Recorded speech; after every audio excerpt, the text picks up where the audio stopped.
হলো advance technology, ঠিক আছে। সারা ওয়ার্ল্ডে মেডিকেল সায়েন্সে এটা একটা নতুন রেগুলেশন, ঠিক আছে। তো এই টেকনোলজিটা আবিষ্কার হয়েছে নাসা সায়েন্টিস্টরা আজ থেকে 45 ইয়ার্স আগে। বাট সারা ওয়ার্ল্ডে প্রচুর সায়েন্টিস্ট চেষ্টা করেছে যে এটাকে নিয়ে একটা ডিভাইস তৈরি করতে, বাট সেটা কেউ পারেনি। বাট 2006-এ প্রথম একজন সায়েন্টিস্ট যে এটাকে নিয়ে করেছে, কারণ তার ওয়াইফের ব্রেস্ট ক্যান্সার হয়েছিল আর মারা গেছিলো, এবং সে ওয়ার্ল্ডের টপ 20 মেডিকেল সায়েন্টিস্টের মধ্যে পড়ে। তো তখন যে ওটা ঠিক করলো যে এটা নিয়ে রেভলিউশন করবে এবং একটা ডিভাইস বানাবে, তো সে 8 বছরের প্রচেষ্টায় প্রথম যে ডিভাইসটা বানালো সেটার দাম 4.5 কোটি টাকা। কিন্তু সেই সময় পৃথিবীর প্রচুর কোম্পানি বা ড্রাগ মাফিয়া তারা এটা কিনতে চেয়েছিল, মানে মোর দ্যান 1000 crore, কিন্তু উনি কাউকে দেননি। কারণ কি? কারণ হলো যে ওনার লাইফে একটা লক্ষ্য ছিল, মিশন, যেটা যাতে আমাদের মতো সাধারণ মানুষ এই বেনিফিটটা নিতে পারে। তো সেই জন্য উনি কাউকে না দিয়ে এটা আরও কীভাবে দাম কমানো যায়, আরও আপগ্রেড করা যায়, সেটার উপরে উনি প্রচেষ্টা চালান করে। সেটা আরও 5 বছর পরে উনি যে মেশিনটা আনলেন সেটার দাম ছিল তোমার 3,79,000 টাকা। এখনও পর্যন্ত এই মেশিনটা হলো সব থেকে পাওয়ারফুল, 3,79,000।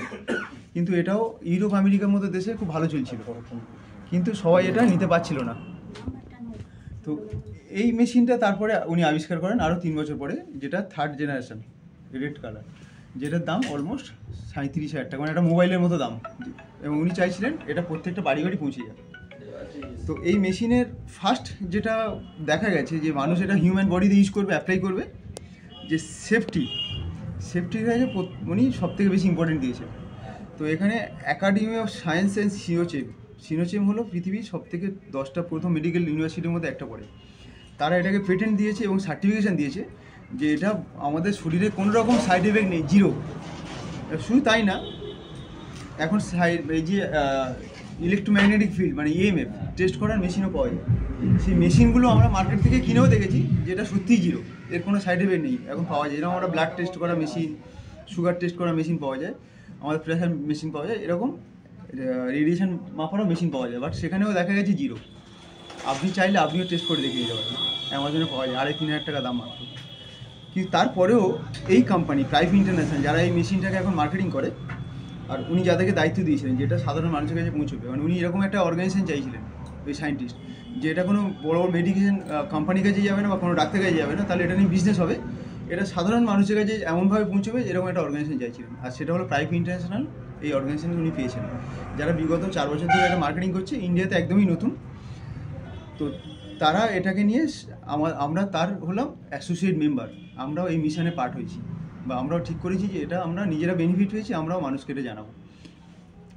এত কিছুর পরেও কোম্পানি 8.5 কোটি টাকা ইন্স্যুরেন্স দিচ্ছে। তার মানে যদি 1%ও থাকতো তাহলে কোম্পানি ইন্স্যুরেন্স দিত। তো তারপরে সেকেন্ড কী হচ্ছে, পেনিট্রেশন।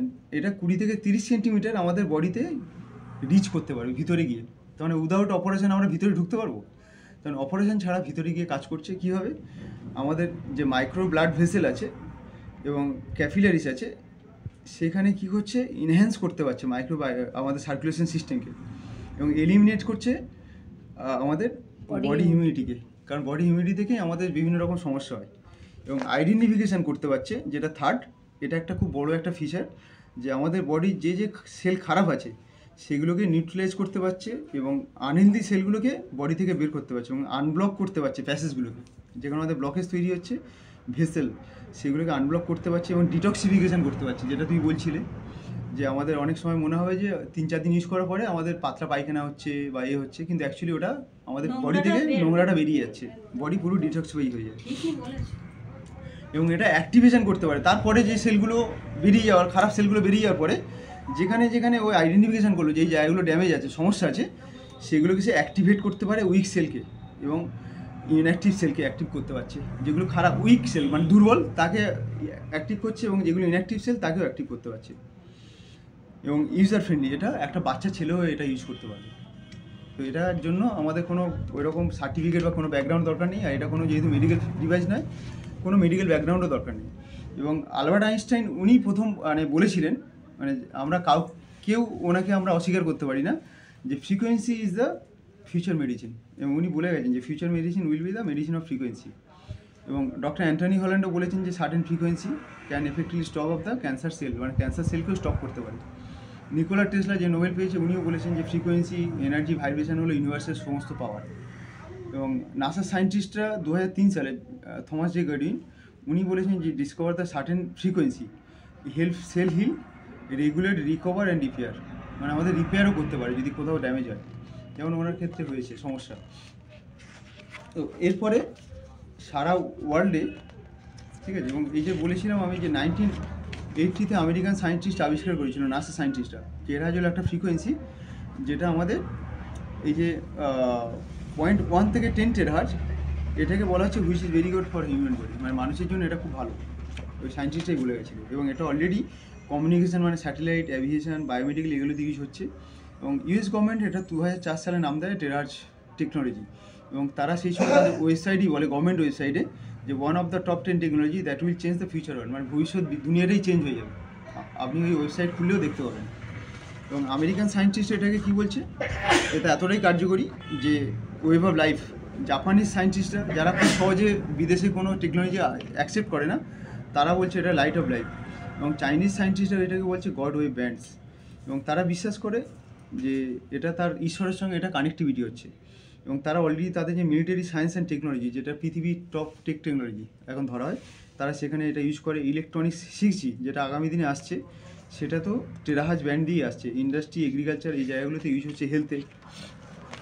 এবং এটা শুধু টেরাহার্জ নেই, এতে কোয়ান্টাম এনার্জি আছে এবং অপটিক্যাল কোয়ার্ড আছে।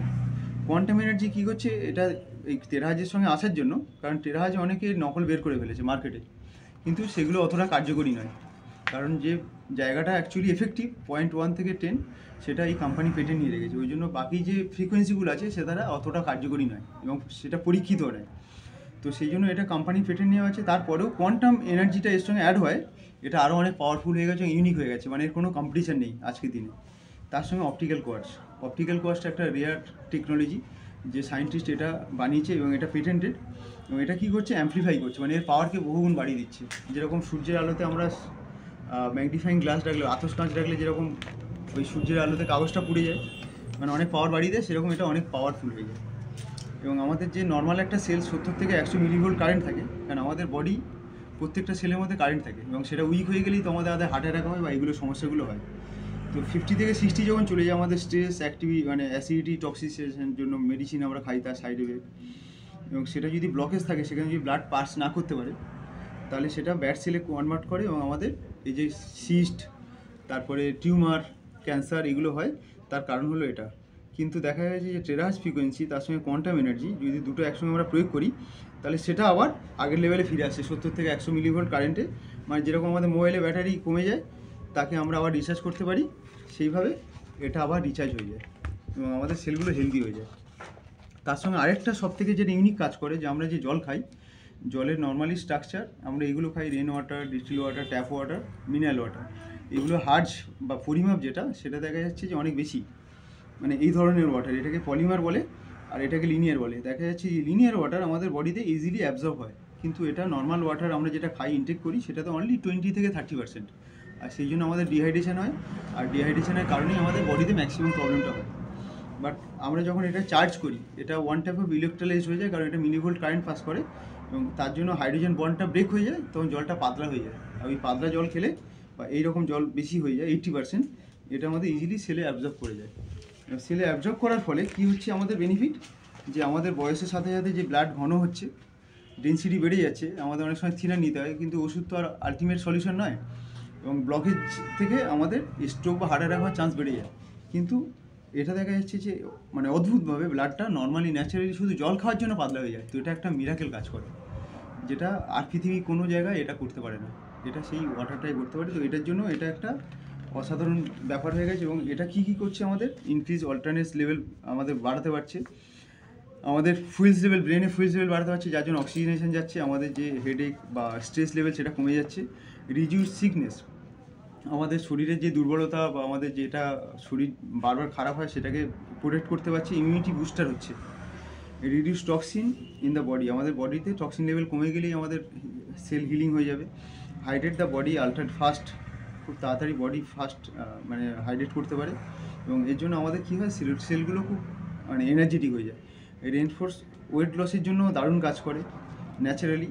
ইমপ্রুভ স্কিন রেডিয়েন্স, এবং নিউট্রালাইজ ফ্রি রেডিকেলসগুলোকে মানে যে ক্যান্সার হওয়ার যে কারণ ফ্রি রেডিকেলস বলে সেটাকে নিউট্রালাইজ করতে পারে। ইনক্রিজ সেলুলার অক্সিজেনেশন মানে ছেলে অক্সিজেনও বাড়াতে পারে, মানে এই জন্য এটা একটা অসাধারণ টেকনোলজি হয়ে গেছে। এইগুলো তো বললেই হবে।